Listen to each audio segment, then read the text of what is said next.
Hello everyone, welcome to the class. तो इस class में हम काउंटिंग के बारे में डिस्कस करेंगे। लास्ट क्लास में हमने क्या किया था, एक बार रिवाइज कर देते हैं कि लास्ट क्लास में हमने मोटिवेट किया था कि प्रोबेबिलिटी थियरी की ज़रूरत क्यों है। तो हमने बताया था कि भाई कोई रैंडम एक्सपेरिमेंट होता है, उसको डिस्क्राइब करने के लिए कोई हमें फ्रेमवर्क चाहिए, तो उसलिए हमें प्रोबेबिलिटी थियरी की ज़रूरत है। फिर हमें तीनों चीज़ों के बीच में प्रॉपर डिस्टिंक्शन बना दिया था और उनके कनेक्शन के बारे में भी बोला था कि भाई डेटा क्या होता है, डेटा और स्टैटिस्टिक कैसे रिलेट होता है, स्टैटिस्टिक और प्रोबेबिलिटी कैसे रिलेट होते हैं और प्रोबेबिलिटी को आप रियल वर्ल्ड में यूज़ कैसे कर सकते हो। तो ये चीज़ हमने लास्ट क्लास में डिस्कस की थी। इस क्लास का मैं आपको एजेंडा बता देता हूँ कि इस क्लास में मैंने क्या प्लान किया है। इस क्लास में मैं आपको काउंटिंग के बारे में मोटिवेट करूँगा और उसको कनेक्ट करूँगा कि भाई प्रोबेबिलिटी पढ़ने से पहले काउंटिंग को डिस्कस करना ज़रूरत क्यों है। काउंटिंग एक तरीके से फंडामेंटल और फाउंडेशन है प्रोबेबिलिटी के लिए, राइट। तो उस चीज़ के बारे में मैं आपको मोटिवेट करूंगा और काउंटिंग का एक बहुत बेसिक प्रिंसिपल आपको इंट्रोड्यूस करूंगा जिसको मल्टीप्लिकेशन प्रिंसिपल भी बोलते हैं। तो ये इस पर्टिकुलर क्लास का एजेंडा और प्लान है। तो सबसे पहले मैं आपको बताता हूँ कि भाई प्रोबेबिलिटी मशीन लर्निंग में एक तरीके से डायरेक्टली और ऑब्वियसली कैसे इम्प्लीमेंट होती है। तो एक सिनारियो मैं आपको बताता हूँ कि जनरली आपने सुना होगा कि मशीन लर्निंग में क्लासीफायर मॉडल्स होते हैं। तो क्लासीफायर मशीन लर्निंग मॉडल्स क्या करते हैं कि आप उसको कुछ इनपुट दो और इनपुट को कुछ स्पेसिफिक क्लास में आपको उसका आउटपुट दे। जैसे कि मैंने कुछ टेक्स्ट दिया तो उसको स्पेसिफिक क्लास में कैटेगराइज करे, या फिर मैं कुछ बोला तो स्पीच भी इनपुट हो सकता है, स्पीच को कोई स्पेसिफिक क्लास में कैटेगराइज करे। इस पर्टिकुलर सिनारियो में मैंने इमेज ली है। तो सपोज आपने एज अ इमेज अपने क्लासीफायर मॉडल में इनपुट दी और आप एक्सपेक्ट करते हो कि इमेज को 3 क्लास में से कौन सा क्लास की वो इमेज है वो मशीन लर्निंग मॉडल बताए। तो सपोज आपके पास 3 क्लास है, डॉग, कैट एंड एलिफेंट। तो आप चाहते हो कि कोई भी इमेज है उनको 3 क्लास में क्लासीफाई करे आपका क्लासीफायर। तो हम जो क्लासीफायर बनाते हैं ना, उसको इस हिसाब से फॉर्मुलेट करते हैं और ट्रेन करते हैं इन अ सच अ वे कि गिवन इमेज वो probability of the required class output दे, मतलब ऐसे प्रोबेबिलिटी के फॉर्म में आउटपुट दे, 0-1 आउटपुट नहीं देगा। आप कोई इमेज दोगे और वो कितनी लाइकलीनेस है और कितने ज़्यादा चांसेस है कि वो इमेज डॉग की है, वो वैल्यू आउटपुट करेगा। सिमिलरली को इतने ज़्यादा चांसेस है कि वो वैल्यू कैट की है, सिमिलरली को इतने ज़्यादा चांसेस है कि वो वैल्यू एलिफेंट की है। तो हम मॉडल को ही इस तरीके से फॉर्मुलेट करते हैं कि वो एज ए प्रोबेबिलिटी ही आउटकम दे। तो ये एक तरीके से बहुत ही बेसिक और डायरेक्ट कनेक्शन हो गया कि मशीन लर्निंग में प्रोबेबिलिटी यूज़ कहाँ पे होता है और इसलिए प्रोबेबिलिटी फ्रेमवर्क पढ़ने की भी ज़रूरत है हमें। तो क्यों ऐसा करते हैं हम, ऐसा क्यों इंसिस्ट करते हैं कि मशीन लर्निंग मॉडल प्रोबेबिलिटी के फॉर्म में आउटपुट करे, वो सारी चीज़ें हम बाद में डिस्कस करेंगे। बट ये आपको एक तरीके से समझने के लिए कि भाई ये एक तरीके से डायरेक्ट इसका यूज़ हुआ प्रोबेबिलिटी थियरी का मशीन लर्निंग में, राइट। तो प्रोबेबिलिटी को मोटिवेट करने के बाद मैं आता हूँ काउंटिंग पे। तो भाई काउंटिंग की प्रोबेबिलिटी में ज़रूरत कहाँ पे पड़ी। तो हमने डिस्कस किया था कि कोई एक रैंडम एक्सपेरिमेंट है और उसका रैंडम एक्सपेरिमेंट का कुछ आउटकम आता है, राइट। तो जनरली क्वेश्चंस अराइज होते हैं कि अगर मैं कोई एक कंडीशन डालूं कि भाई कितने आउटकम्स हैं जो एक स्पेसिफिक कंडीशन को फॉलो करते हैं, तो मुझे काउंटिंग की ज़रूरत पड़ेगी। या फिर मैं कोई क्वेश्चन डालूं कि भाई कितने ज़्यादा चांसेस है कि मेरा आउटकम एक स्पेसिफिक फॉर्म में आ रहा है, तो भी मुझे काउंटिंग की ज़रूरत पड़ेगी। मैं थोड़े से एग्जांपल आपको बताता हूँ। जैसे आपने एक सपोज आपके पास एक बकेट है और 5 डिफरेंट फ्रूट्स है, ठीक है। तो एप्पल है, ऑरेंज है, बनाना है, पाइनएप्पल है और ग्रेप्स है। तो आप क्या करते हो कि कोई एक फ्रूट आप रेंडमली चूज करते हो विथ इक्वल चांसेस कि हर एक फ्रूट इक्वली पिकअप हो, उसकी चांसेस इक्वल है सपोज। तो सबसे पहले तो कौन कौन से पॉसिबल आउटकम्स होंगे, आप एक ही बार चूज कर रहे हो ये पर्टिकुलर बकेट में से, ठीक है। तो या तो एप्पल होगा, या तो ऑरेंज होगा, या तो बनाना होगा, या तो पाइनएप्पल होगा, या तो ग्रेप्स होगा। एक ही फ्रूट होगा, बट पांचों में से कोई भी एक हो सकता है। और मैंने ये भी बोल दिया कि भाई आप इक्वल लाइकलीनेस से चूज कर रहे हो, या सारे फ्रूट को इक्वल चांसेस है आउटकम में आने का, राइट। तो मैं आपको क्वेश्चन पूछता हूँ कि भाई व्हाट इज़ द चांस कि भाई आपने जो पिकअप किया वो फ्रूट बनाना होगा। तो बहुत ही सिंपल, आपके दिमाग में सिंपल और फर्स्ट थिंग क्या जाएगी कि भाई 5 फ्रूट है आपके पास, है ना, और सारे फ्रूट का आने का चांसेस और लाइकलीनेस सेम है। तो चांसेस और लाइकलीनेस ऑफ बनाना कमिंग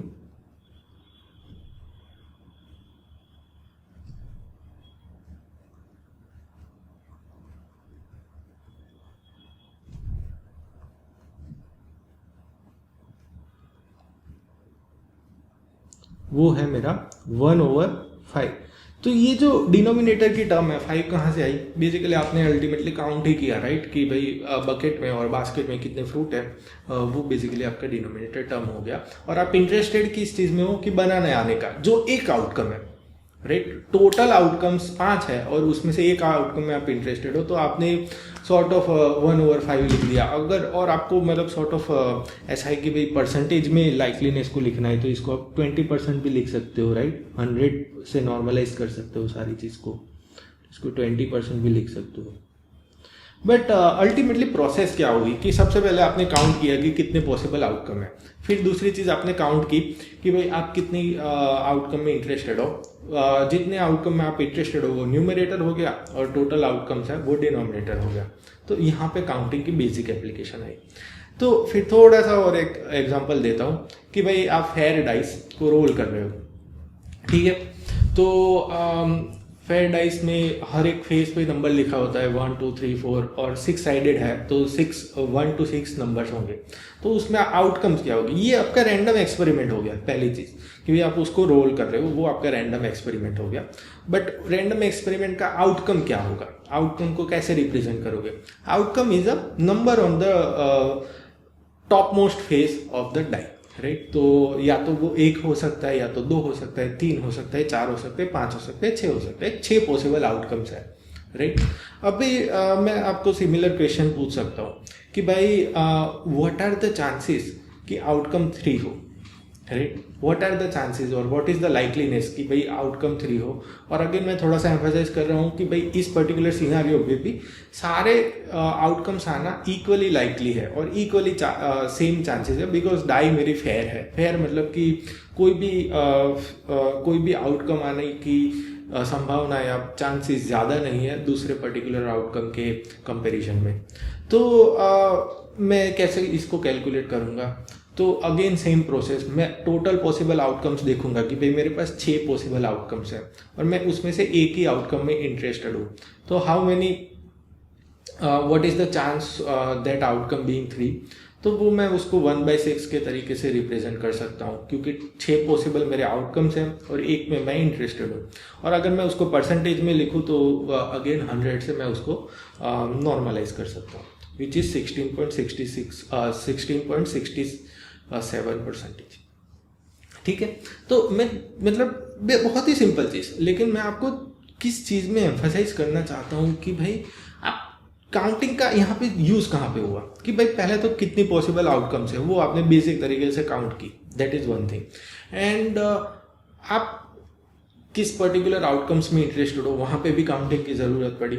और आपने चांसेस निकालने के लिए जिस नंबर ऑफ आउटकम्स में आप इंटरेस्टेड हो वो न्यूमरेटर है and total number of outcomes वो आपका डिनोमिनेटर हो गया। अभी मैं थोड़ा सा कॉम्प्लेक्स क्वेश्चन भी पूछ सकता हूँ इसमें कि भाई व्हाट आर द चांसेस कि भाई आउटकम मेरी इवन हो। तो आप अगेन देखो कि भाई ऑल पॉसिबल आउटकम्स में से कौन कौन से आउटकम्स है वो इवन है। तो इस पर्टिकुलर आउटकम में से इवन आउटकम्स निकालते हैं। तो इवन आउटकम्स मैंने निकाले कि भाई 2 है, 4 है और 6 है। तो अगेन मैंने काउंट किया कि भाई कितने पॉसिबल आउटकम्स में मैं इंटरेस्टेड हूँ, 3 आउटकम्स में मैं इंटरेस्टेड हूँ एंड टोटल आउटकम्स 6 है। तो मैं चांसेस को कैसे लिखूंगा? चांसेस और प्रोबेबिलिटी को, चांसेस मेरे हो गए, मैं 3 में इंटरेस्टेड हूँ एंड 6 टोटल है, तो दैट इज 50%, ठीक है।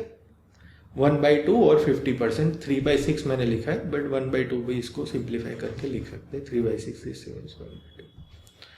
तो बहुत ही सिंपल है ना, बहुत ही सिंपल कि भाई आपने टोटल आउटकम्स निकाले, उसके लिए थोड़ा सा काउंटिंग की ज़रूरत पड़ी, और जितने आपको आउटकम्स में इंटरेस्ट है उसको भी आपको काउंट करना पड़ा, तो उसमें भी काउंटिंग की ज़रूरत पड़ी। थोड़ा सा कॉम्प्लेक्स सिनारियो ले लेते हैं कि भाई अगर मैं एक नहीं 2 डाई को रोल करता हूँ, तो मैं आपको पूछ रहा हूँ, आप खुद सोचो कि आउटकम्स को, इसमें आउटकम क्या होगी, ठीक है, इसमें आउटकम को मैं कैसे रिप्रेजेंट करूँगा, ठीक है, 2 डाई को रोल कर रहा हूँ, ठीक है। तो सपोज मेरी समझ के लिए मैं डाई को नंबर कर देता हूँ कि भाई मेरी ये डाई ए है और दूसरी डाई बी है, ठीक है, 2 डाई को मैं रोल करता हूँ। तो इसको पॉसिबल आउटकम्स को मैं कैसे रिप्रेजेंट करूँगा, वो सबसे पहला क्वेश्चन है। तो या तो मैं इसको, आप देखोगे कि भाई इसको एक पर्टिकुलर मैट्रिक्स के फॉर्म में मैं इसको रिप्रेजेंट कर सकता हूँ कि भाई जो भी मेरा आउटकम ऑन डाइस ए, वो मेरी रो को, पर रो एक outcome on dice A, similarly per column outcome on dice B.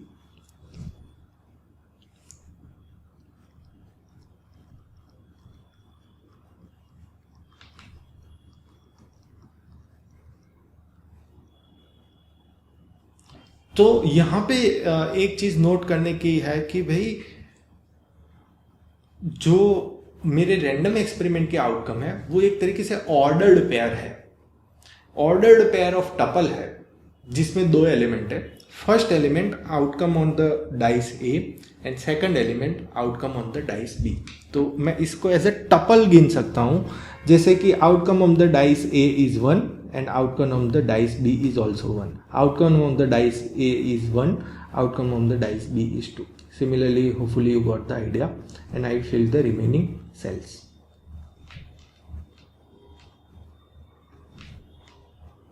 ठीक है, अभी ये 6 डिफरेंट मैंने आउटकम्स लिखी फर्स्ट रो में, ये सारी डिफरेंट आउटकम्स है मेरे रैंडम एक्सपेरिमेंट की, right? These are all different outcomes of my random experiment, because my random experiment is throwing the pair of dice which are basically, I should also mention कि इस particular experiment में ये dice, both dice are fair dice है,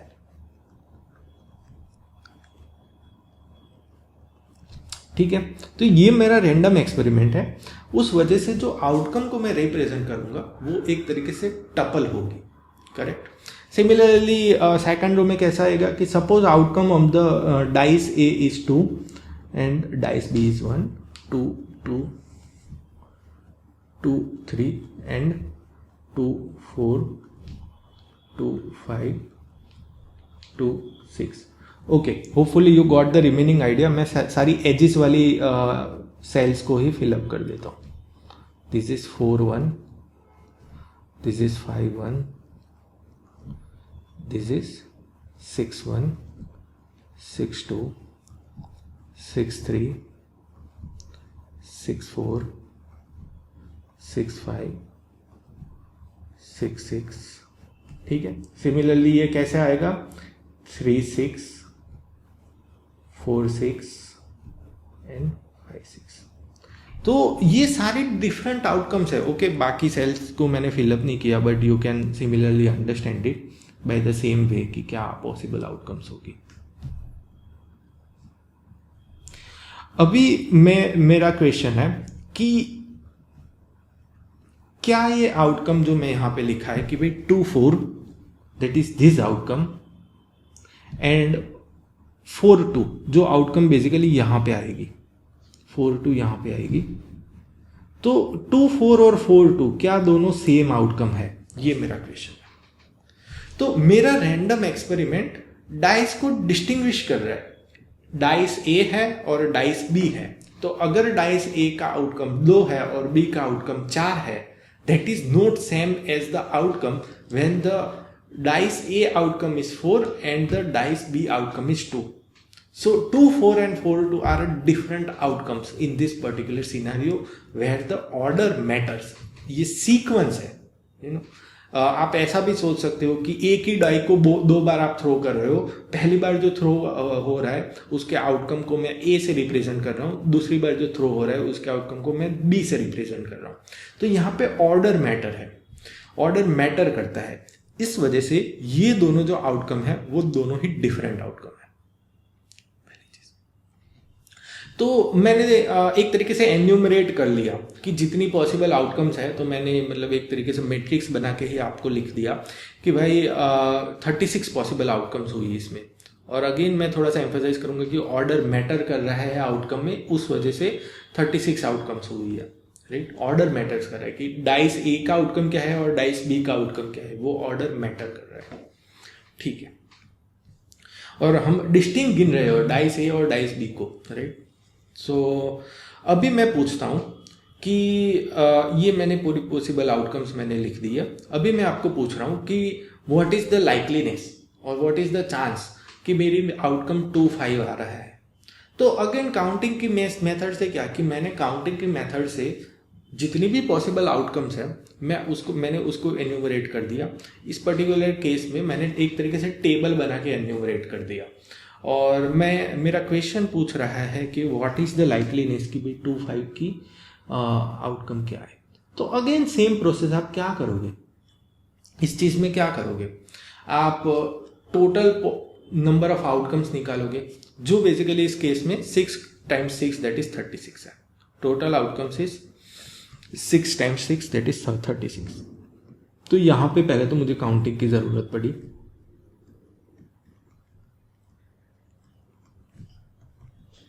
और मैं कितनी outcomes में interested हूँ, आई एम इंटरेस्टेड इन और we are interested in only 1 outcome, ठीक है। ओनली 1 आउटकम में आप इंटरेस्टेड हो। तो चांसेस कितने होंगे, चांसेस और likeliness of 2-5 outcome coming which is 1/36। अभी थोड़ा सा मैं इस पर्टिकुलर क्वेश्चन को अलग तरीके से भी फॉर्म कर सकता हूँ कि व्हाट आर द चांसेस कि मेरे एटलीस्ट 1 डाइस का आउटकम इवन हो, ठीक है। तो इस पर्टिकुलर केस में मैं एक आउटकम में इंटरेस्टेड नहीं हूं, but there are multiple outcomes. और मल्टीपल आउटकम्स में मैं आपको बोलूंगा कि भाई आप पहले तो गिनो कि कितने आउटकम्स है जिसमें एटलीस्ट 1 डाइस का आउटकम इवन है। तो उसको गिनने में आप कैसे गिनोगे, तो बेसिकली आप गिनो कि भाई इसमें है, ठीक है, ये सारे आउटकम्स में बेसिकली एटलीस्ट 1 डाई का आउटकम इवन है, ठीक है। सिमिलरली इसमें भी है, ठीक है। सिमिलरली आप इसमें भी लगा सकते हो, एटलीस्ट 1 डाइस का आउटकम इवन है। तो आप देख रहे हो कि भाई पहली कॉलम में से ऐसे 3 आउटकम आपको मिले, दूसरी कॉलम में से सारे आउटकम बेसिकली 6 के 6 आउटकम में आप इंटरेस्टेड हो, तीसरी कॉलम में अगेन 3, चौथी कॉलम में आप अगेन 6 के 6 आउटकम में इंटरेस्टेड हो। तो ऐसे गिनो कि कितने आउटकम्स में आप इंटरेस्टेड हो। तो क्या आएगा 3 + 6 + 3 + 6 + 3 + 6। तो कितने आउटकम्स में आप इंटरेस्टेड हो, 27 आउटकम्स में आप इंटरेस्टेड हो। और टोटल आउटकम्स कितनी है, 36 आउटकम। तो अगर मैं आपको क्वेश्चन पूछूं कि भाई व्हाट आर द चांसेस कि मैं आउटकम ऑब्जर्व कर रहा हूँ उसमें कोई भी एक डाइस और एटलीस्ट 1 डाइस का जो आउटकम आ रहा है वो इवन वैल्यू है, तो मैं कैसे आपको आंसर करूँगा कि भाई 27 आउटकम्स मैंने गिने जिसमें मैं इंटरेस्टेड हूँ, टोटल आउटकम्स 36 है। तो चांसेस अगर मैं पूछूँ आपको तो चांसेस बन जाते हैं इसके chances of even outcome on at least 1 dice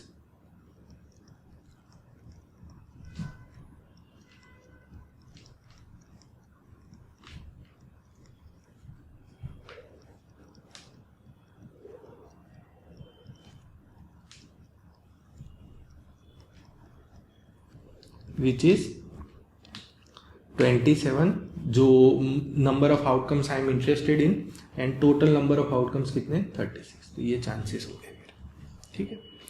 सो यहाँ पे भी काउंटिंग की ज़रूरत पड़ी, तो अभी तक मैं सिर्फ मोटिवेट ही कर रहा हूँ कि काउंटिंग की ज़रूरत क्यों पड़ रही है। और एक चीज़, ये चीज़ को मैं अगेन एम्फसाइज कर रहा हूँ कि यहाँ पे सारे पॉसिबल आउटकम्स को मैं इक्वली लाइकली गिन रहा हूँ, क्योंकि दोनों डाइस फेयर है मेरी, ठीक है। तो मैं ऐसा कहीं पे भी बायस नहीं हूँ कि भाई 1-2 की लाइकलीनेस और चांसेस ज़्यादा है 6-3 से, 1-5 की लाइकलीनेस और चांसेस ज़्यादा है 3-1 से। सारे की लाइकलीनेस में इक्वली कंसिडर कर रहा हूँ। और इस पर्टिकुलर केस में मैं आपने जो क्वेश्चन पूछा उसका उत्तर मैं काउंटिंग की मदद से दे पाया। एक और सिनारियो कंसिडर करते हैं कि सपोज मेरे पास एक वेसल है, कंटेनर है, यर्न है ना। यर्न भी वर्ड काफ़ी फ्रीक्वेंटली यूज़ होगा प्रोबेबिलिटी में, तो इस पर्टिकुलर उसको एक कंटेनर की तरह ही सोच सकते हो, ठीक है। यर्न मतलब कि कंटेनर, उसमें 3 कलर के बॉल्स हैं और मैं उस बॉल्स को ड्रॉ कर रहा हूँ 3 बार, ठीक है, विदाउट रिप्लेसमेंट। अभी आपको इस पर्टिकुलर वर्डिंग से थोड़ा सा कंफर्टेबल होना पड़ेगा, विथ रिप्लेसमेंट, विदाउट रिप्लेसमेंट। तो विदाउट रिप्लेसमेंट क्या होता है कि भाई आप बॉल को लो, फिर उस बॉल को यर्न में वापस नहीं रख रहे हो। एक बार आपने बॉल सिलेक्ट किया तो उसको साइड में रख रहे हो, फिर दूसरा आपने बॉल लिया, फिर तीसरा आपने बॉल लिया, और अगेन आप बॉल कैसे पिकअप कर रहे हो, all balls are equally likely in your draw, ऐसे पिकअप कर रहे हो। तो यहाँ पे मैं छोटा सा एक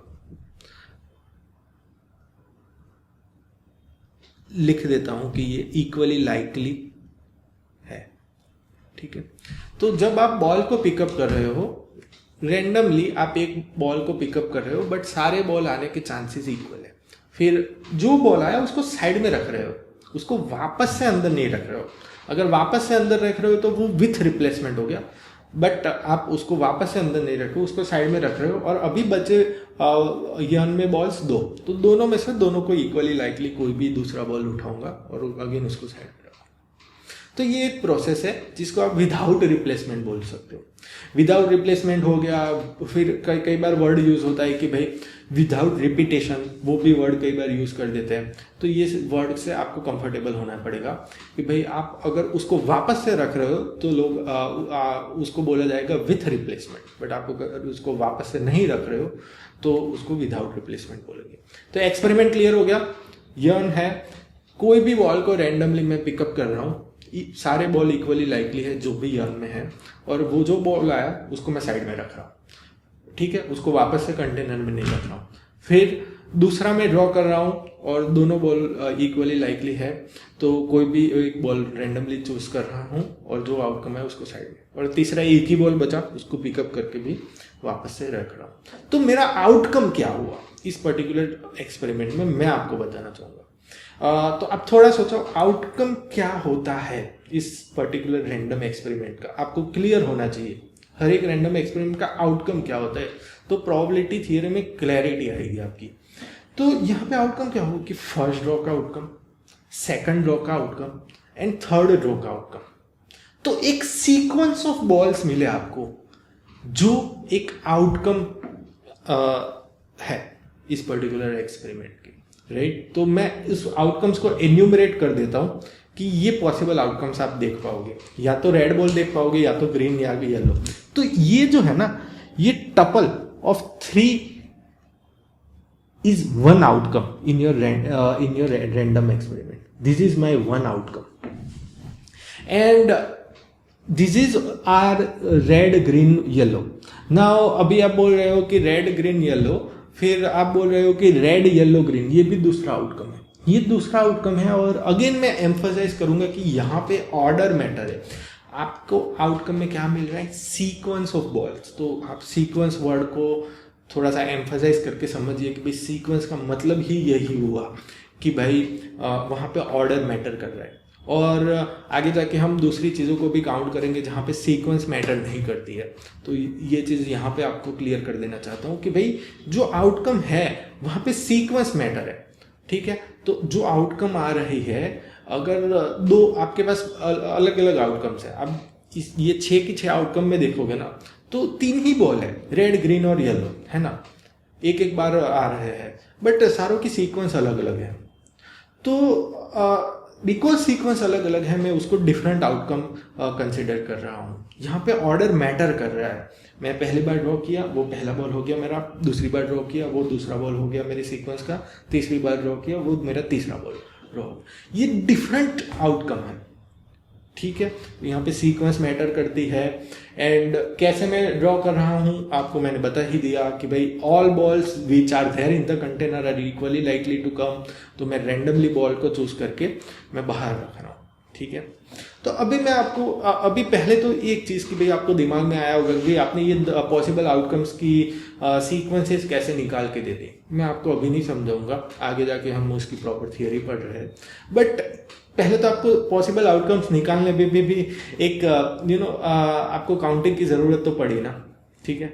ये आप थोड़ा सा सोच के देखोगे भाई, इसके अलावा कोई भी सीक्वेंस पॉसिबल नहीं होगी इसमें, ठीक है। ये मैंने 6 सीक्वेंस लिखी है, इसके अलावा कोई भी पॉसिबल सीक्वेंस नहीं होगी। और वहाँ पे पहले तो काउंटिंग की ज़रूरत पड़ी कि पहले कितनी सीक्वेंस आ रही है। अभी मैं आपको कोई और क्वेश्चन पूछ रहा हूँ कि भाई ऐसी कितनी सीक्वेंसेस है जिसमें जो सेकंड बॉल मैंने ड्रॉ किया है ना वो रेड हो। तो अगेन मुझे काउंटिंग की ज़रूरत पड़ी कि भाई पहले तो गिनो कि कितनी पॉसिबल सीक्वेंसेस है, और उसमें भी गिनो कि भाई कितनी सीक्वेंसेस है जिसमें सेकंड बॉल रेड है। तो सेकंड बॉल रेड वाली सीक्वेंस तो ये है, बहुत ही बढ़िया, दूसरी ये है, बहुत ही बढ़िया। तो ऐसी 2 सीक्वेंस है। तो यहाँ पे अगेन काउंटिंग की ज़रूरत पड़ी, ठीक है। तो कोई आपको पूछे ये क्वेश्चन कि व्हाट इज द लाइकलीनेस और व्हाट इज द चांस कि भाई आपके एक्सपेरिमेंट में सेकंड बॉल रेड आ रहा है, तो आप कैसे लिखोगे कि भाई टोटल पॉसिबल आउटकम्स जो मेरी 6 है वो डिनोमिनेटर में जाएगी। तो इसमें मैं लिख देता हूं कि चांसेस ऑफ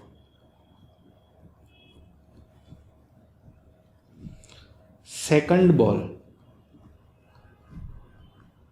रेड। तो डिनोमिनेटर में क्या आएगा, टोटल पॉसिबल आउटकम्स जो 6 है, और न्यूमरेटर में क्या आएगा, जितनी पॉसिबल आउटकम्स हैं आप इंटरेस्टेड हो जो 2 है। तो आपको बेसिकली मैंने सफिशिएंट आइडिया दे दिया कि भाई इवन सिंपल रैंडम एक्सपेरिमेंट आप कंसिडर करते हो और वहाँ पे आप सिंपल बेसिक क्वेश्चन भी पूछोगे, उसको प्रोबेबिलिटी कैलकुलेट करने के लिए, लाइकलीनेस कैलकुलेट करने के लिए आपको काउंटिंग की ज़रूरत पड़ेगी। इसलिए काउंटिंग एक तरीके से फाउंडेशन है प्रोबेबिलिटी का, राइट। अगर आप और इसमें एक चीज़ मैं आपको एम्फसाइज करके बोलना चाहूँगा कि ये सारे सिनारियो कंसिडर किए ना हमने, वहाँ पे हमने किया कि भाई all possible outcomes are equally likely. ये बहुत ही ज़रूरी है, ये अजम्पशन है, तभी हम काउंटिंग की मदद से हमने चांसेस और लाइकलीनेस निकाली। अगर ऐसा हुआ कि भाई कोई आउटकम के ज़्यादा चांसेस है और ज़्यादा लाइकलीनेस है, तो हम काउंटिंग की मदद से फाइनल प्रोबेबिलिटी और फाइनल आंसर नहीं निकाल पाएंगे। तो ये अजम्पशन काफ़ी ज़रूरी है। सारे एग्जांपल मैंने डिस्कस किया, मैंने एक्सप्लिसिटली थोड़ा सा एम्फसाइज किया कि भाई इक्वली लाइकली सारे आउटकम्स हैं, इसमें भी मैंने एम्फसाइज किया था। फिर जितने भी एग्जांपल्स मैंने कंसिडर किए, ये फेयर डाइस है, सारे आउटकम्स इक्वली लाइकली है। तो उस सिनारियो में काउंटिंग प्रिंसिपल से आप इजीली प्रोबेबिलिटी और चांसेस और लाइकलीनेस, आपको जो भी बोलना है वो कैलकुलेट कर सकते हो। बेसिकली आप काउंट करोगे टोटल आउटकम्स कितने हैं, वो डिनोमिनेटर होगा, एंड कितने आउटकम्स में आप इंटरेस्टेड हो वो न्यूमरेटर होगा, ठीक है। तो ये मोटिवेशन हो गया। तो अभी जंप करते हैं कि भाई काउंटिंग करते कैसे हैं। तो लेट्स स्टार्ट काउंटिंग, ठीक है।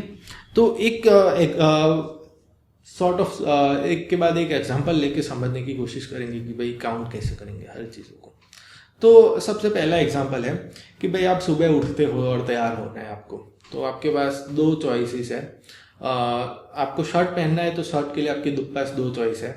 एक तो भाई है कि भाई रेड है एंड ब्लू है, और पैंट के लिए भी 3 चॉइसेस है, grey, black and yellow pant, ठीक है। तो मैं आपको पूछूंगा कि कितने पॉसिबल वेज से आप तैयार हो सकते हो। तो ये आउटफिट चूज करने का जो एक्सपेरिमेंट है उसको मैं स्टेप वाइज डिवाइड कर सकता हूँ। तो पहले स्टेप में मैं सिर्फ डिसाइड करूंगा कि मुझे शर्ट कौन सा पहनना है। तो ये मेरा पहला स्टेप हो गया। तो सपोज मैंने सिलेक्ट किया कि भाई मैं रेड शर्ट पहन रहा हूँ। तो अभी मैं पैंट के लिए मेरे पास कितने ऑप्शन है?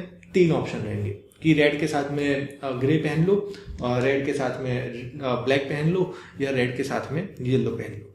तो जितने भी ऑप्शन आए ये मेरे अगर मैंने रेड चूज किया तो ये मेरे पॉसिबल आउटकम्स है। तो फर्स्ट स्टेप पे मैंने डिसीजन ले लिया कि भाई रेड पहन रहा हूँ। तो सेकंड स्टेप पे मेरी चॉइस कितनी है? 3। बहुत बढ़िया। सिमिलरली फर्स्ट स्टेप पे मैंने चॉइस कर लिया कि मैं पहन रहा हूँ ब्लू। तो सेकंड स्टेप पे चॉइसेस कितनी है पैंट के लिए? अगेन 3। तो पूरा जो एक्सपेरिमेंट है एक तरीके से स्टेप बाय स्टेप प्रोसीजर में आप उसको डिवाइड कर सकते हो। पहले स्टेप में आप सिर्फ चूज करोगे कि भाई शर्ट कौन सा पहन रहे हो। सेकंड स्टेप में आप चूज करोगे कि भाई पैंट कौन सा पहन रहे हो। तो उसको आप एक तरीके से ट्री की तरह के भी इमेजिन कर सकते हो कि भाई ये पहला स्टेप हो गया। यहाँ से मैंने चालू किया डिसीजन लेना। तो पहला डिसीजन मैंने लिया कि भाई मैं शर्ट कौन सा पहनूंगा। तो ये मेरा स्टेप 1 हो गया। ठीक है, ये मेरा स्टेप 1 हो गया। स्टेप 1 के लिए मेरे पास 2 चॉइसेस थी और ये मेरा स्टेप 1 हो गया। कौन सा मैं शर्ट पहनूंगा, ये मेरा स्टेप 1 हो गया।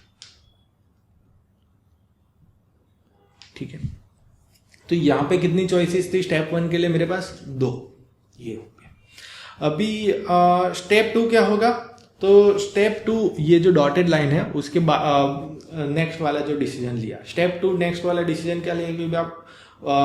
एक बार आपने चूज कर लिया कि भाई शर्ट कौन सा है, उसके बाद पेंट का डिसीजन आ रहा है। तो पेंट का डिसीजन ये मेरा पूरा स्टेप 2 हो गया, जहाँ पे मैं चूज कर रहा हूँ कि भाई जो भी मैंने शर्ट चूज किया उसके साथ कौन सा पेंट जाएगा। तो स्टेप 2 के लिए कितने ऑप्शन है? अगर मैंने स्टेप 1 का चॉइस फिक्स रखा तो स्टेप 2 के लिए मेरे पास 3 ऑप्शन है। अगर मैंने ब्लू शर्ट फिक्स रखा तो भी 3 है। अगर मैंने रेड शर्ट फिक्स रखा तो भी मेरे पास 3 ऑप्शन है। तो इरिस्पेक्टिव ऑफ मैंने फर्स्ट स्टेप में क्या चूज किया, स्टेप 2 के लिए मेरे पास हमेशा 3 ऑप्शन रहेंगे, राइट। तो ये मेरा स्टेप 2 है और मेरे पास अवेलेबल ऑप्शंस 3 है। एंड थोड़ा सा अगेन एक बार एम्फसाइज करूंगा कि मैंने पहले स्टेप में क्या चूज किया डजंट मैटर, सेकंड स्टेप में हमेशा ही मेरे पास 3 अलग अलग ऑप्शन होंगे। तो total possible ways of outfit आप कैसे कैलकुलेट कर सकते हो कि भाई पहले स्टेप में कितनी चॉइसेस थी? 2। सेकंड स्टेप में कितनी चॉइसेस थी? 3। तो total possible outfits 2 times 3 that is 6। और जो पॉसिबल आउटफिट है उसको आप एक तरीके से एक पर्टिकुलर पाथ की तरह ले सकते हो कि आप शुरू से चालू करो और यहाँ से लेके सपोज यहाँ पे आया मैं, तो ये एक पॉसिबल आउटफिट है जहाँ पे शर्ट रेड है एंड पैंट ब्लैक है। तो ये एक पर्टिकुलर ट्री स्ट्रक्चर है और आगे जाके जब आप ट्री पढ़ोगे तब आपको क्लियर होगा कि जो बिगिनिंग पॉइंट होता है उसको रूट बोलते हैं और जो एंडिंग पॉइंट होता है उसको आप लीफ बोलते हो। तो ये सारी लीफ हो गए यहाँ के, इसके आगे आपका ट्री बढ़ नहीं रहा है, उस वजह से ये सारे लीफ हो गए। तो जो भी लीफ है ना, एक आउटफिट और एक आउटकम को रिप्रेजेंट कर रहा है। यहाँ पे जो भी लीफ है वो एक आउटकम को रिप्रेजेंट कर रहा है। तो जो आउटकम सिलेक्ट होने की डिसीजन मेकिंग प्रोसेस है उसको शुरू से लेके लीफ तक पहुंचने का एक पाथ से एसोसिएट भी कर सकते हो, राइट। तो उस पाथ में पहले ये पर्टिकुलर आप सिर्फ अगर ये पाथ देखो, सपोज ये कलर का, मैं कलर थोड़ा सा चेंज कर देता हूँ। सपोज आपने ये ग्रे कलर का पाथ देखा, ठीक है। आई गेस थोड़ा सा दूसरा कलर लेना पड़ेगा। सपोज रेड कलर का पाथ देखा, सपोज ये पाथ आपने ऑब्जर्व किया। तो ये पाथ जो है वो आउटकम जो आ रही है red shirt and black pant, वो आने की डिसीजन मेकिंग प्रोसेस है उसको यूनिकली रिप्रेजेंट कर रहा है कि भाई सबसे पहले आपने रेड शर्ट चूज किया, फिर आपने पैंट चूज किया। तो path corresponds to the unique steps in the decision making process that you took to reach the final outcome, है ना। और how many number of outcomes are there, number of leaves, जितने leaves है वो आपकी number of outcomes है, ठीक है।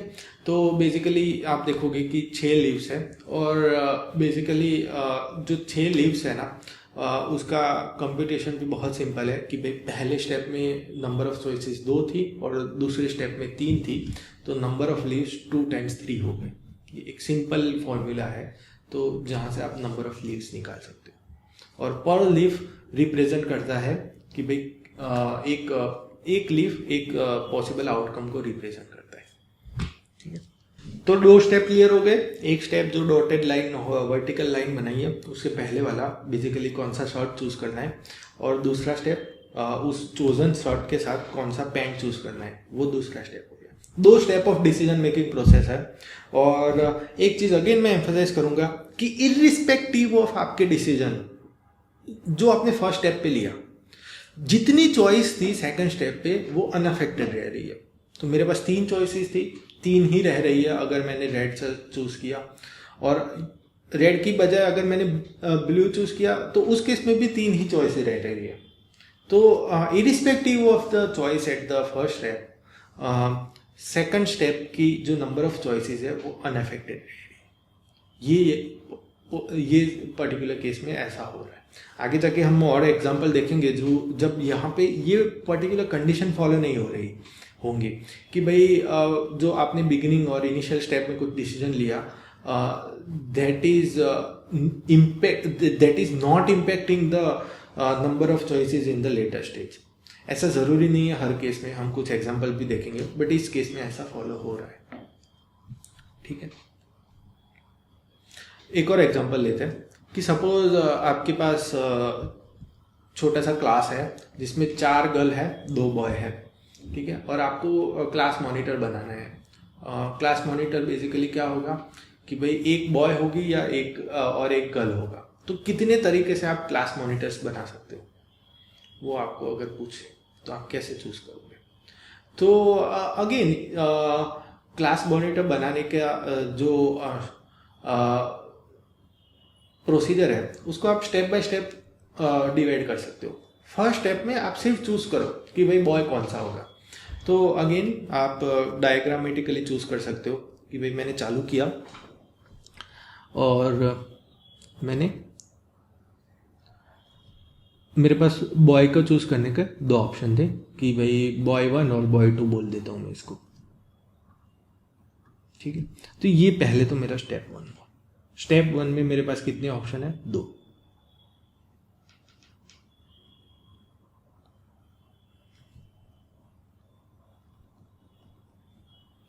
सिमिलरली स्टेप 2 में हमारे पास कितने ऑप्शन रहेंगे? आपने फर्स्ट बॉय चूज किया, सेकंड बॉय चूज किया, डजंट मैटर। स्टेप 2 में आपके पास 4 ऑप्शन रहेंगे ही रहेंगे। तो अगेन 4 ऑप्शन आपके हो गए। तो ये मेरा डिसीजन मेकिंग प्रोसेस हुआ फॉर स्टेप 2, राइट। सिमिलरली यहाँ पे भी 4 ऑप्शन मेरे पास रहेंगे।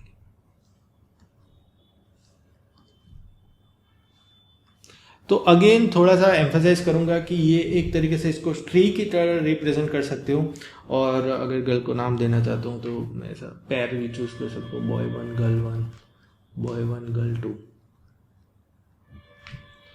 Boy 1 girl 3, boy 1 girl 4, and similarly आप उस तरीके से इसको भी बॉय 2 गर्ल 1 पहला वाला लिख देता हूँ, एंड सो ऑन, ठीक है। तो ये मेरा सेकंड स्टेप हो गया। तो सेकंड स्टेप में मैंने गिवन द फर्स्ट स्टेप, ये मेरा सेकंड स्टेप हो गया। अगर पहले बॉय 1 चूज किया है या बॉय 2 चूज किया है, सेकंड स्टेप में चॉइसेस 4 ही रह रही है। और अगेन आप इसमें नोटिस करो कि लीफ क्या रिप्रेजेंट कर रहा है? लीफ एक आउटकम को रिप्रेजेंट कर रहा है मेरे एक्सपेरिमेंट की, ठीक है। तो बेसिकली आपको पूछे कि भाई कितनी पॉसिबल आउटकम्स है, सिंपल चीज़ आपको काउंट करना है कि कितने पॉसिबल लीव्स है, और उसका फॉर्मूला मैंने बता दिया कि भाई number of choices for the step 1 multiplied by number of choices for the step 2। तो इस केस में 2 मल्टीप्लाइड बाय 4, यहाँ पे number of choices for the step 1 कितनी है, 2 है।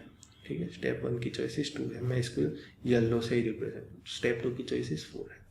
तो टोटल वेज कितने आएंगे, 2 मल्टीप्लाइड बाय 4 है, यहाँ के 2 मल्टीप्लाइड बाय 4, तो टोटल 8 वेज आएंगे कि आप क्लास मॉनिटर बना दो।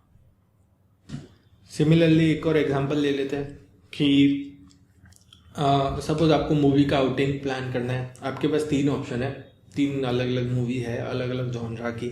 कॉमेडी मूवी है, ड्रामा मूवी है, एक्शन मूवी है, और कोई भी मूवी सिलेक्ट करो। फिर आपके पास स्नैक्स के 2 ऑप्शन है, पॉपकॉर्न लो या फिर नाचोस लो। फिर ड्रिंक के भी 3 ऑप्शन है, कोक लो, लेमनेड लो या फिर वाटर लो।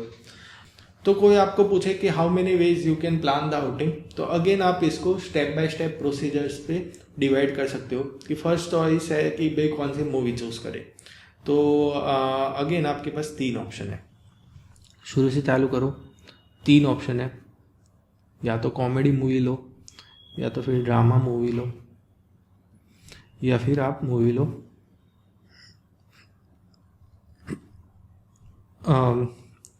एक्शन मूवी लो। ठीक है, फिर आप स्नैक के लिए क्या ऑप्शन है, कोई भी मूवी ली। तो यहाँ पे ये आपका पहला तो स्टेप 1 हो गया। ठीक है, जहाँ पे आपकी 3 चॉइसेस थी।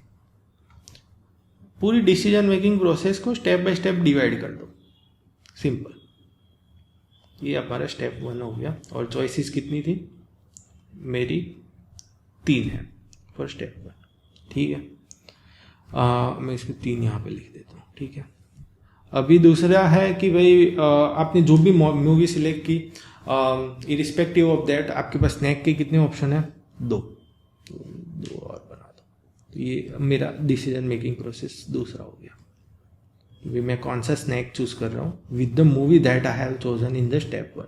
तो स्टेप 2 मेरा ये है कि जो भी मूवी सिलेक्ट की, ये स्टेप 2 मेरा हो गया।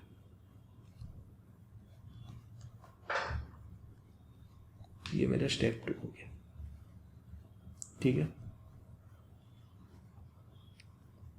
Hopefully you got the idea. मैं सारी चीजें लिख नहीं रहा हूं। तो ये मैं स्टेप 1 और स्टेप 2 के बीच में एक डॉटेड लाइन बना देता हूं ताकि पूरा क्लियर रहे आपको। ठीक है, हर चीज मुझे लिखने की जरूरत ना पड़े।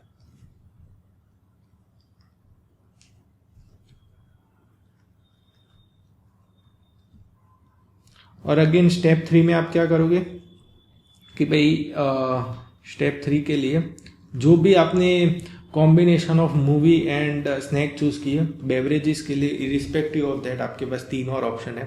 तो सबसे लेफ्ट मोस्ट वाला मेरा हो गया स्टेप 1 चॉइस, जिसमें मेरे पास 3 ऑप्शन है। मिडल वाला हो गया स्टेप 2, जहाँ पे मैं चूज कर रहा हूँ स्नैक, जहाँ पे मेरे पास 2 ऑप्शन है।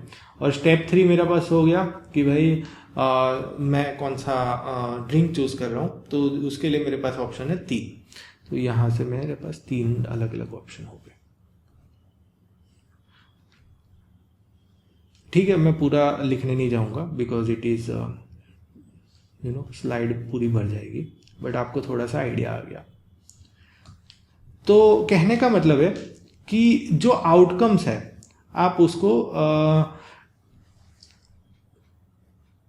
डिसीजन मेकिंग प्रोसेस में जो ट्री बना उसके लीव से रिप्रेजेंट कर सकते हो। और अल्टीमेटली पूरा प्रॉब्लम रिड्यूस क्या हो गया कि आप कितने लीव्स बन रहे हैं उसको काउंट करो, वो वहाँ पे पूरा प्रॉब्लम रिड्यूस हो गया। तो आपको कितने स्टेप्स में डिसीजन लेना पड़ा। फर्स्ट स्टेप में आपने आपके पास 3 चॉइस थी, सेकंड स्टेप में 3 चॉइस थी, और सिमिलरली थर्ड स्टेप में भी आपके पास 3 चॉइस थी। ये मेरा थर्ड स्टेप है। ठीक है,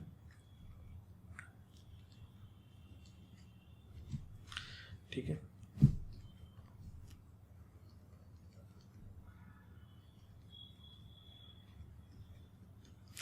तो how many leaves are there in this tree, कोई आपको पूछे तो इस पर्टिकुलर ट्री के लीव्स कितने होंगे, 3 × 3 × 2 वो हमारे लीव्स होंगे।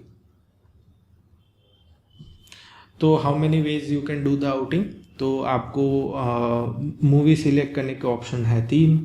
फिर आपको स्नैक चूज़ करने के ऑप्शन है 2, फिर आपको ड्रिंक चूज़ करने का ऑप्शन है 3। सो दैट्स अगेन आपको एक चीज़ को मैं एम्फसाइज करूँगा कि आपने अर्लियर स्टेप्स में जो भी डिसीजन लिए, या तो कॉमेडी मूवी सिलेक्ट की, ड्रामा मूवी सिलेक्ट की, एक्शन मूवी सिलेक्ट की, कोई it is not impacting the possible choices in the next stage. That is most important thing to remember. तो फर्स्ट स्टेप में कोई भी आपने मूवी चूज़ की, सेकंड स्टेप पे आपके पास 2 ऑप्शन रहेंगे ही रहेंगे। सिमिलरली फर्स्ट 2 स्टेप में आपने जो भी डिसीजन चूज़ किया, थर्ड स्टेप में आपके पास 3 ऑप्शन रहेंगे ही रहेंगे। तीनों अब एवरेजेस अवेलेबल है। आपने फर्स्ट 2 स्टेप में कोई भी आपने डिसीजन लिया, कोई भी मूवी चूज करने का और कोई भी स्नैक खाने का कोई भी डिसीजन लिया, बट थर्ड स्टेप में आपके पास 3 ऑप्शन रहेंगे ही रहेंगे बेवरेज के लिए। तो this is very important thing to emphasize कि भाई जो आपके पास चॉइसेस है at a certain stage is not changing with respect to the choices that you do in the earlier step. That is most important. तो एक और example लेते हैं कि भाई आपको 2 कैरेक्टर का पासवर्ड बनाना है। फर्स्ट कैरेक्टर में आपका कोई भी कैपिटल अल्फ़ाबेट होना चाहिए और सेकंड कैरेक्टर में डिजिट होना चाहिए। तो आप कितने पॉसिबल पासवर्ड बना सकते हो, कोई अगर आपको ऐसा पूछे तो अगेन इसको स्टेप बाय स्टेप प्रोसेस में डिवाइड करो। फर्स्ट स्टेप मेरा हो गया कि भाई फर्स्ट स्टेप मेरा क्या हो गया कि what will be my character और अल्फ़ाबेट चूज करो। That is my first step. और सेकंड स्टेप मेरा हो गया कि भाई आप कौन सा डिजिट और डिजिट चूज कर रहे हो, कौन सा डिजिट आपको चूज करना है। ठीक है, तो अल्फ़ाबेट चूज करने के लिए आपके पास चॉइसेस है A to Z, that is 26 choices है आपके पास। और डिजिट चूज करने के लिए आपके पास चॉइसेस है 10, 0 to 9 बेसिकली डिजिट्स पॉसिबल है। तो how many ways you can form of password? 260 ways, 260 password ways है। तो अगर आप कोई भी इंसान आपके पासवर्ड को गैस करना चाहे रेंडमली, तो कितना कम चांसेस है कि करेक्ट पासवर्ड गेस कर पाए? That is 1/260, right. तो सो यहाँ पे how many passwords you can form? 26 multiplied by 10, that is 1। Similarly आप अगेन इस चीज़ में मैं एम्फसाइज करूँगा कि पहले स्टेप में आपने जो भी अल्फ़ाबेट चूज़ किया, it is not impacting the number of choices at the second step. वो 10 ही रह रही है irrespective of the alphabet that you choose. So that's why आप इसको ऐसे मल्टीप्लाई कर सकते हो। That is important thing. Again एक एग्जांपल दे रहा हूँ कि सपोज आप सबवे में जाते हो, if you have gone to this particular outlet, Subway के आउटलेट में जाते हो, तो आपसे पूछते हैं कि आपको सब कैसे बनाना है। तो आपको ब्रेड का प्रेफरेंस पूछते हैं, राइट। तो इस पर्टिकुलर डायग्राम में आप देख रहे हो कि 6 डिफरेंट टाइप्स ऑफ ब्रेड्स है। फिर आपको पैटी का प्रेफरेंस पूछते हैं। तो हमारी ईजीनेस के लिए मैं आपको बता रहा हूँ कि 2 टाइप की पैटी अवेलेबल है आपके पास, वेज या नॉन वेज। और आपको सॉसेस का प्रेफरेंस पूछते हैं। तो सपोज आपको ऐसा है कि भाई एक ही सॉस डालना है अपने सब में, वो रिक्वायरमेंट है। तो 4 times 4 that is 8 possible ways, right. तो 2 पैटी मेरे पास अवेलेबल है, 8 one of the sauce I can choose, so 8 sauces available है। तो मैं कितने पॉसिबल वेज से मेरे सब बना सकता हूँ? तो अगेन इसको सीक्वेंस ऑफ स्टेप में मैं डिवाइड कर सकता हूँ। फर्स्ट स्टेप में मैं सिर्फ ब्रेड चूज करूँगा, which will be my bread. Second step में मैं सिर्फ चूज करूँगा कि what will be my patty, will it be non veg और वेज। एंड थर्ड स्टेप में मैं सिर्फ चूज करूँगा कि कौन सा सॉस आएगा। एंड प्लीज़ नोट कि मैं ऐसा रिस्ट्रिक्ट कर रहा हूँ क्योंकि सबवे में ऑप्शन होता है कि भाई आप मल्टीपल सॉसेस भी डाल सकते हो, लेकिन मेरे सिनारियो में मैं रिस्ट्रिक्ट कर रहा हूँ कि भाई एक ही सॉस आप सिलेक्ट कर सकते हो, एक ही सॉस, ठीक है। तो कितने पॉसिबल वेज से मैं सब बना सकूंगा इस पर्टिकुलर सिनारियो में, अगर मुझे काउंट करना है तो 3 स्टेप में मैंने पूरी डिसीजन मेकिंग प्रोसेस को डिवाइड कर दिया। फर्स्ट स्टेप में पॉसिबल चॉइसेस है 6, नंबर ऑफ ब्रेड्स के आउटकम 6 है, नंबर ऑफ पैटीज के आउटकम 2 ऑप्शंस 2 है, एंड सॉसेस के ऑप्शंस कितने हैं मेरे? 8 है, right. So 6 into 2 into 8, this how many ways you can make your sub. ठीक है, तो अभी मैं इसको फॉर्मली डिफाइन करता हूँ। जो काउंटिंग का प्रिंसिपल हमने डिस्कस किया है कि अगर मैं एक्सपेरिमेंट को ब्रेक डाउन कर सकता हूँ आर स्टेप्स में, और हर एक स्टेप में पॉसिबल चॉइसेस है। फर्स्ट स्टेप में पॉसिबल चॉइस है N1, सेकंड स्टेप में N2, थर्ड स्टेप में N3 एंड लास्ट स्टेप में NR, and this steps are independent of other steps. ठीक है, अभी मैंने फॉर्मली बताया नहीं है कि भाई what do I actually mean by independent, but you can think of it in that way कि भाई जो चॉइसेस है at a certain stage is not impacted by the choices that you have done in the earlier stage. That is what I mean by independent. तो इस particular case में independent का मतलब ये आप समझिए। तो मैंने फॉर्मली लिखा नहीं है इंडिपेंडेंट क्या है, बट जैसा मैं बोलते आ रहा हूँ कि भाई आप सेकंड स्टेप में जो भी डिसीजन लो, आपके पास जो चॉइसेस अवेलेबल है that is not dependent on the choice that you have done on the step 1, right. और थर्ड स्टेप में आप जो चॉइस करो, और थर्ड स्टेज में आपके पास जो भी चॉइसेस अवेलेबल है that is not dependent on the choices that you have done in the second stage or the first stage। तो उस केस में आप कह सकते हो कि choices of the each stages और each steps are independent of each other। ठीक है, तो इसको हम multiplication of principle of counting कहेंगे कि भाई बेसिकली इसको आप ट्री की तरीके से इमेजिन कर सको तो बेस्ट है कि भाई जो डिसीजन मेकिंग प्रोसेस है उसको मैंने ट्री के फॉर्म में इमेजिन किया, और फर्स्ट स्टेज में N1 चॉइस है, सेकंड स्टेज में N2, थर्ड स्टेज में Nk। तो ultimately total possible outcomes is the number of leaves in my tree, है ना, and number of leaves in my tree का फॉर्मूला मेरा ये हो गया। इंपॉर्टेंट चीज रिमेंबर करने के लिए है कि भाई the number of choices on a certain stage is not dependent on the choices that you have done on the earlier stage। that is important thing to remember। ठीक है, तो ये मल्टीप्लिकेशन प्रिंसिपल हो गया कि टोटल आउटकम्स मैं इस formula से आपको दे सकूंगा।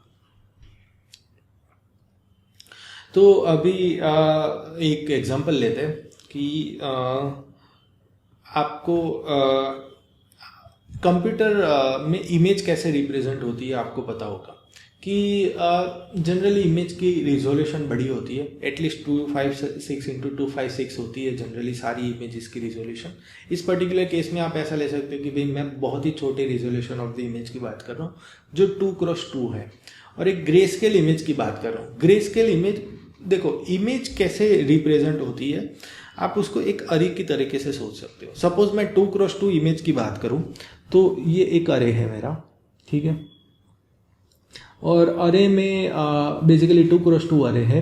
Each cell represents a certain pixel, और अगर मेरी इमेज ग्रे स्केल है तो this cell can take either value between 0 to 255 and this is integer value, any integer between 0 to 255 inclusive, right. तो ग्रे स्केल इमेज ऐसे बनती है। तो इमेज को मैं डिस्टिंग्विश कैसे करूंगा? Image is a certain combination of the pixel values each of this particular pixels have, right। तो अगर मेरी कॉम्बिनेशन ऐसा हुआ कि फर्स्ट पिक्सल की इंटेंसिटी 4 है, सेकंड पिक्सल की 6 है, थर्ड पिक्सल की 10 है और फिफ्थ पिक्सल की 250 है, तो ये एक particular representation of the 2x2 grey scale image हो गया। सिमिलरली दूसरा रिप्रेजेंटेशन ऐसा होगा कि भाई फर्स्ट पिक्सल की 120 है 1, प्लीज नोट कि ये इंटीजर वैल्यूज ही होंगे, राइट। सिमिलरली 3, तो ये second representation of the image हो गया। ये first representation of the image, ये second representation of the image. तो मैं ऐसा बोलूं और ऐसा आपको क्वेश्चन पूछूं कि कितनी पॉसिबल ग्रे स्केल इमेज आप फॉर्म कर सकते हो विथ 2x2 रिजोल्यूशन। तो इसको भी आप as a sequence of decision making process में डिवाइड कर सकते हो, राइट। कि फर्स्ट पिक्सल के लिए आपके पास कितनी चॉइसेस है? तो फर्स्ट पिक्सल के लिए आपके पास 256 चॉइसेस है इस पर्टिकुलर पिक्सल के लिए। तो ये मेरे फर्स्ट पिक्सल की चॉइस हुई।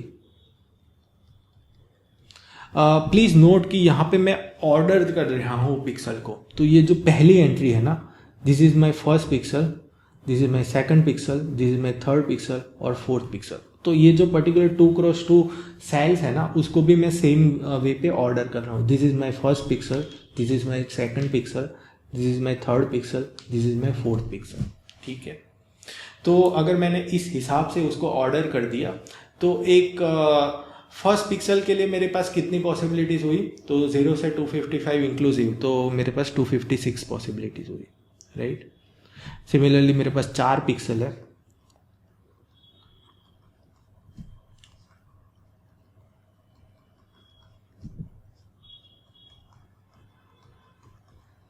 राइट। फर्स्ट पिक्सल के लिए मेरे पास 256 पॉसिबिलिटीज़ है, सेकंड के लिए भी 256 है, थर्ड के लिए भी 256 है, फोर्थ के लिए भी 256 है। ठीक है, तो total grey scale images that you can form you with a 2x2 resolution is 256 to the power, आप देखो 256 कितनी बार मल्टीप्लाई हो चुका है। मल्टीप्लिकेशन प्रिंसिपल आप सिंपली लगा सकते हो, राइट, क्योंकि फर्स्ट पिक्सल की आपने जो इंटेंसिटी चूज की, irrespective of that second pixel के लिए आपके पास 256 चॉइसेस है ही। ठीक है, तो अगेन आप कितनी इमेजेस ऐसे फॉर्म कर सकते हो, 256 टू द पावर 4। ठीक है, थोड़ा सा कॉम्प्लेक्स एग्जांपल देता हूँ कि भाई ग्रे स्केल इमेज की जगह अगर आपके पास कलर इमेज है, तो थोड़ा सा मैं आपको बैकग्राउंड समझा देना चाहता हूँ कि भाई कलर इमेज को आप रिप्रेजेंट कैसे कर सकते हो। अगर आपके पास 3x3 कलर इमेज है, ठीक है, तो कलर इमेजेस को आप रिप्रेजेंट कैसे कर सकते हो कि 3 डिफरेंट चैनल होती है। जैसे ग्रे स्केल इमेज में एक ही चैनल थी पर पिक्सल, मतलब एक ही चैनल थी और एक पिक्सल एक पर्टिकुलर सेल से एसोसिएटेड था। यहाँ पे जो एक पिक्सल है ना, वो 3 डिफरेंट वैल्यू से एसोसिएटेड है। The value on the red channel, the value on the green channel and the value on the blue channel. तो इसको RGB चैनल्स कहते हैं। तो अल्टीमेटली अगर मेरी इमेज का रिजोल्यूशन 3 है तो मेरे पास ऐसे आप ऐसा कह सकते हो कि भाई मेरे पास ऐसे 3 डिफरेंट चैनल्स होंगे। First is let's say red channels 3x3,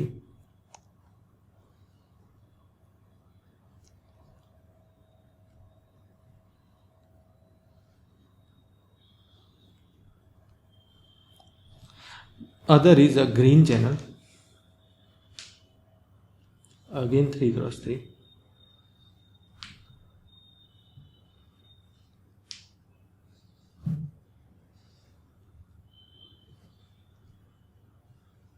and again is a blue channel, it is also 3x3.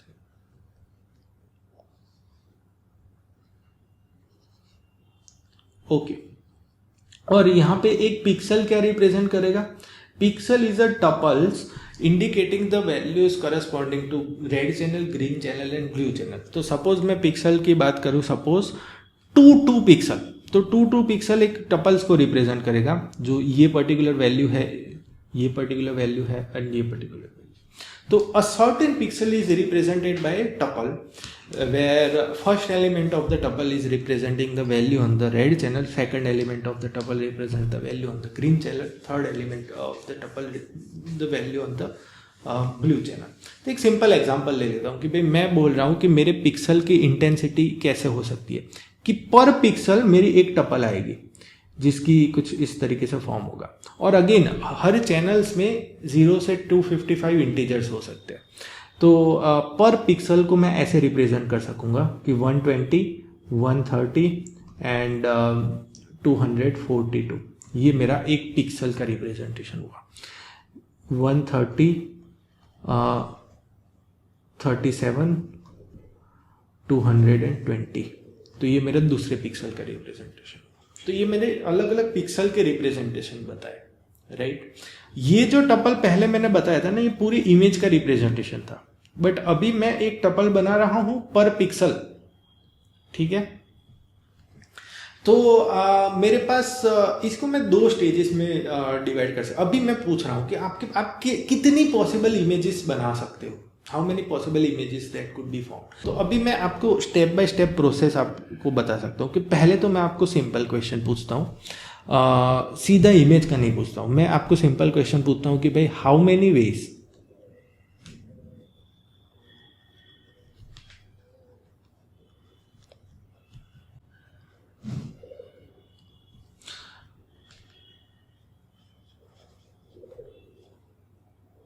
Pixels value one pixel और एक पिक्सल की value, how many veg a pixel value can be chosen. ये मैं आपको simple question पूछूंगा।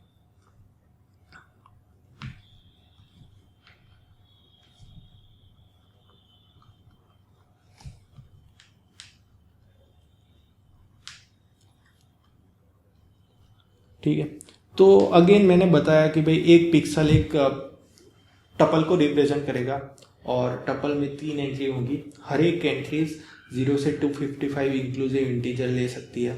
तो इसको मैं स्टेप बाय स्टेप प्रोसेस में डिवाइड करूंगा। तो मैं क्या करूंगा कि भाई रेड चैनल की वैल्यू, ग्रीन चैनल की वैल्यू एंड ब्लू चैनल की वैल्यू, राइट। और सेम वैसे रेड चैनल की वैल्यू के लिए कितने ऑप्शन है मेरे पास, 256, ग्रीन चैनल की वैल्यू के लिए 256, ब्लू चैनल की वैल्यू के लिए 256। तो कितना हो गया मेरा टोटल 256 टू द पावर 3। तो इतनी पॉसिबल वैल्यूज मेरे एक पिक्सल ले सकता है, इतनी पॉसिबल डिफरेंट वैल्यूज मेरा एक पिक्सल ले सकता है। और अभी मैं पूरी इमेज पे आता हूं कि हाउ मेनी वैल्यूज और how many different images are possible.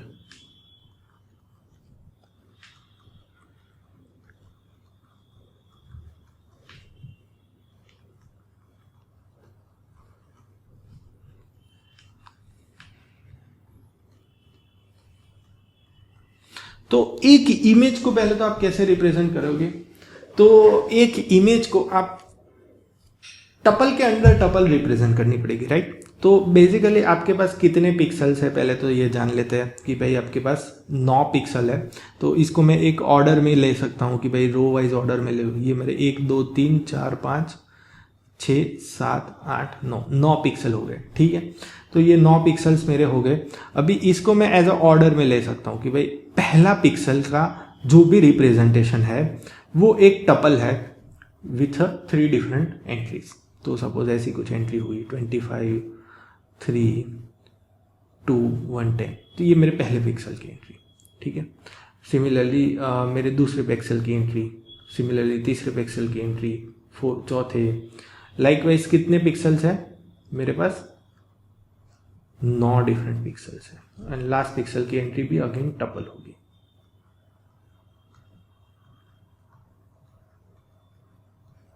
तो इमेज बनाने के प्रोसीजर को भी मैं स्टेप बाय स्टेप में डिकम्पोज कर सकता हूँ। तो पहले तो मैंने क्या किया कि फर्स्ट पिक्सल की वैल्यू चूज की, फिर सेकंड की, थर्ड की, फोर्थ की, राइट, लाइकवाइज।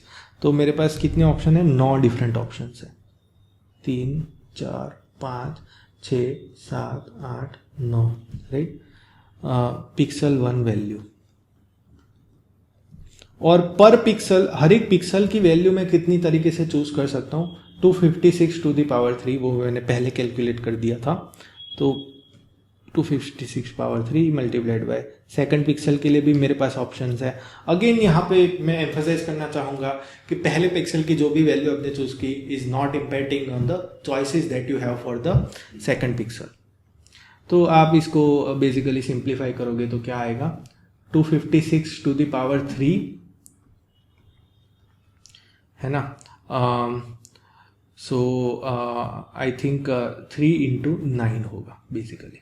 तो फाइनल आंसर होगा 256 टू द पावर 27, ठीक है। तो इस तरीके से आप उसको कैलकुलेट कर सकते हो। तो अगेन मैंने मल्टीप्लिकेशन प्रिंसिपल ही लगाया है। मैंने जितनी भी चॉइसेस थी उसको मैंने स्टेप बाय स्टेप में डिकम्पोज कर दिया। फर्स्ट स्टेप में मेरे पास कितनी चॉइस है, सेकंड स्टेप में मेरे पास कितनी चॉइसेस है, और फाइनल आउटकम क्या है। ये पर्टिकुलर मैंने पूरा एक तरीके से इसको एक तरीके से ट्री की तरह अगर आप इमेजिन कर रहे हो तो जो इतने इसके लीव्स है वो एक पॉसिबल आउटकम्स है मेरे, ठीक है। तो अगर आप ट्री की तरह इमेजिन कर पा रहे हो तो बहुत ही अच्छा है। तो आप उसको डायरेक्टली एसोसिएट कर सकोगे कि भाई एक आउटकम मतलब कि एक लीफ, तो मुझे अल्टीमेटली लीव्स काउंट करना है इस पर्टिकुलर ट्री के, ठीक है। तो ये एक चीज़ हो गई। इसको क्या आप दूसरी तरीके से भी देख सकते हो कि भाई आपके पास 3 डिफरेंट चैनल्स है और बेसिकली 3 चैनल्स में 3x3 आपके पास अरेज है। 1 array is representing the values for red, 1 array is for green, 1 array is for blue, ठीक है। तो अल्टीमेटली आप पूरी इमेज को एक पूरे कॉन्फ़िगरेशन से एसोसिएट कर सकते हो कि भाई एक इस पर्टिकुलर रेड अरे की क्या कॉन्फ़िगरेशन होगी, फिर इस पर्टिकुलर ब्लू अरे की क्या कॉन्फ़िगरेशन होगी और ग्रीन अरे की क्या कॉन्फ़िगरेशन होगी। पर सेल में मेरे पास चॉइस है 256। ऐसे कितने डिफरेंट सेल्स है मेरे पास, तो आप गिनो कि भाई 9 सेल्स है for my red channel, 9 cells है for my green channel and 9 cells है for my blue channel, right. तो आप इमेज को ऐसे भी रिप्रेजेंट करना चाहो तो आप इमेज को ऐसे भी रिप्रेजेंट कर सकते हो कि भाई मेरी इमेज है ना, ये मेरी इमेज है, ठीक है। और इमेज में पूरी रेड चैनल की वैल्यूज मैं पहले लिख रहा हूँ, ठीक है। तो मेरे पास 9 डिफरेंट वैल्यूज आ गई, 3 4 5 6 7 8 9। तो ये पूरी रेड चैनल की वैल्यू हमारी समझ के लिए मैं लिख रहा हूँ R, ठीक है। सिमिलरली पूरी ग्रीन चैनल की वैल्यू मैं बाद में लिख रहा हूँ, ये मेरी ग्रीन चैनल की G लिख देता हूँ। सिमिलरली 3 4 5 6 7 8 9।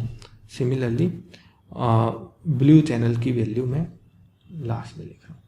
तो मेरे पास एंट्रीज कितनी हुई, 9 × 9 × 9 9 + 9 + 9 दैट इज 27 एंट्रीज हुई, ठीक है।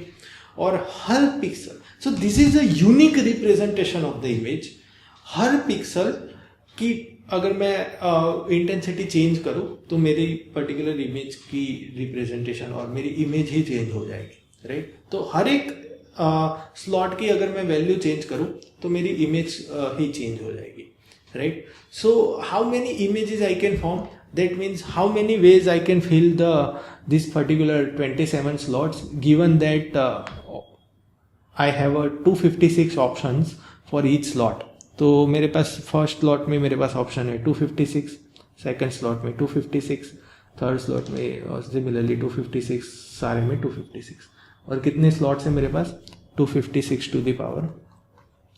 सो इन टोटल क्या होगा, पूरे का multiplication, so 256 to the power 27। So आप उसको ऐसे भी इमेजिन कर सकते हो कि number of images are 256 to the power 27। Basically image को मैंने इस तरीके से भी रिप्रेजेंट करके देखा, तो ऐसे भी मैं इसको सोच सकता हूँ। एक और एग्जांपल लेते हैं कि सपोज आपको ATM पिन चूज करनी है और आपके पास ATM पिन की लेंथ 4 होती है, ठीक है। और हर पर्टिकुलर स्लॉट पे 0 से 9 में कोई भी एक डिजिट आएगा, ठीक है।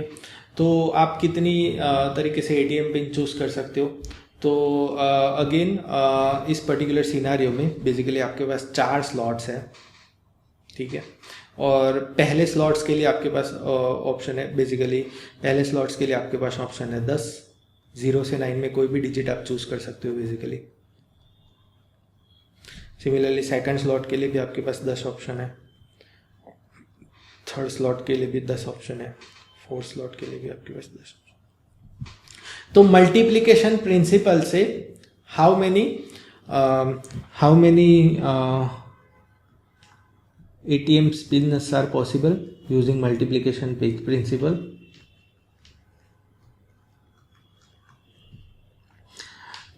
10 into 10 into 10, that is 10 to the power 4।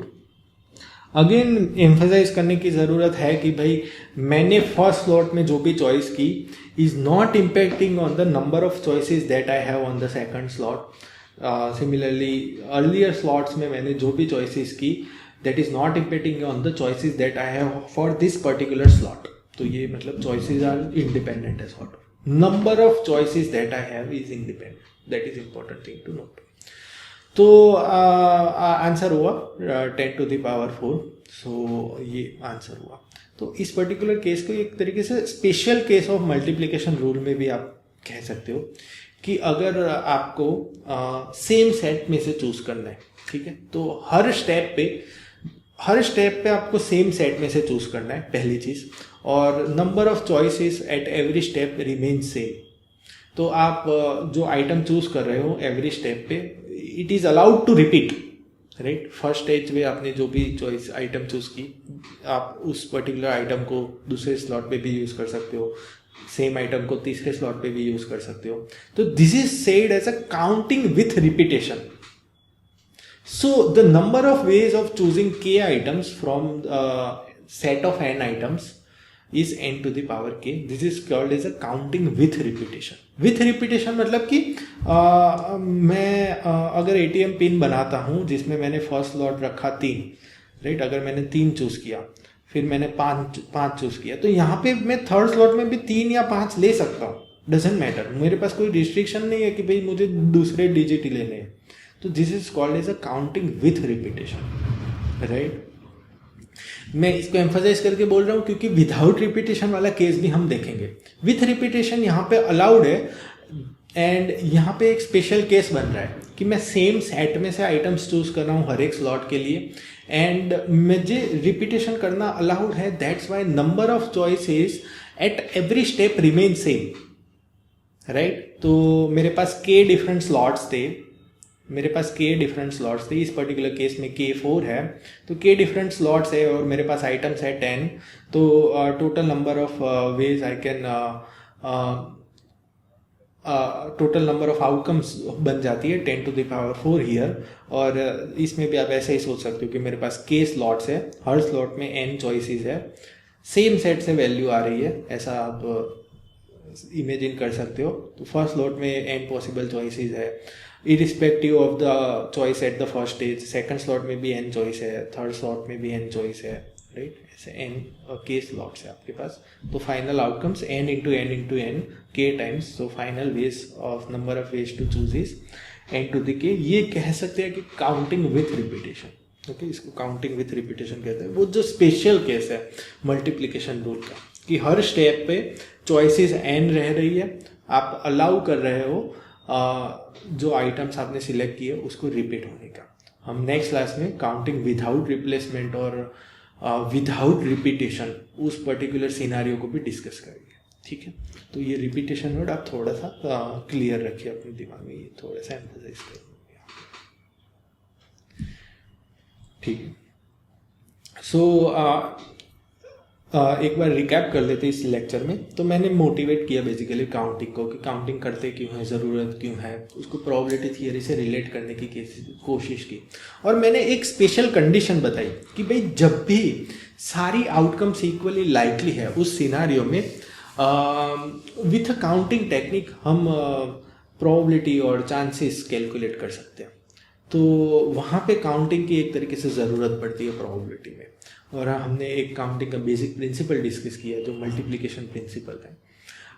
So thank you very much for watching this lecture. See you in the next lecture.